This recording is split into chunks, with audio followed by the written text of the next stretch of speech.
Жилсбриж хотын иргэд харанхуй болохоор орон гертээ орцгоож хамаг хаалга үдэ дангинт төгждөг. Хотыг айдас давтуулсан аймар амьтад гудмаар нэг тэнүүчилдэг. Хайрцагын биетүүд бол мангас. Хүн болгон ингэж хэлдэг байжээ. Хайрцагын биетнүүдийн гайхамшигт ертөнцид тавтай морилно. Энд нэгэн азтай хүү аз жаргалтай амьдардаг ажээ. Гэрийнхэн нь харин жирийн хүмүүс биш.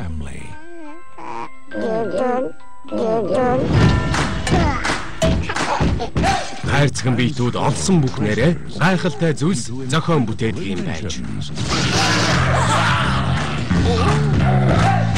Асар болгоомжтой тэднийг Хэн бэ? барсан хүн гэж байхгүй. Хайрцагын биетүүдийг зайлуулъя. Явцгаая.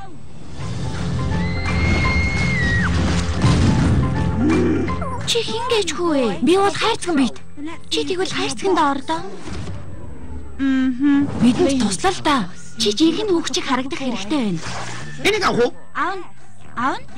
Ахгүй. Тураараа бол. Хүнтэй уулзахдаа нүдрөө нь харж агаад гараа бариарай.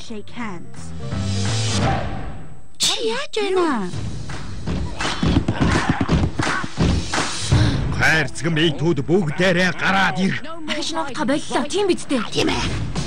Би энэ хотын хайрцагын биетүүдийг бүгдийг устгана. Хурдлаарай.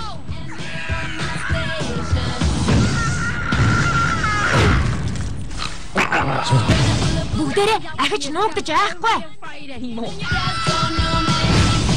Ийшээ. Тантай танилцах таатай байна.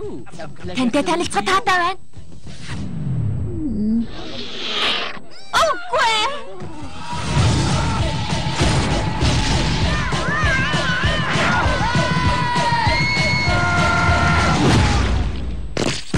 Ийм зүйл өмнө харсан уу? Хайрцагтай. Хайрцагын биет.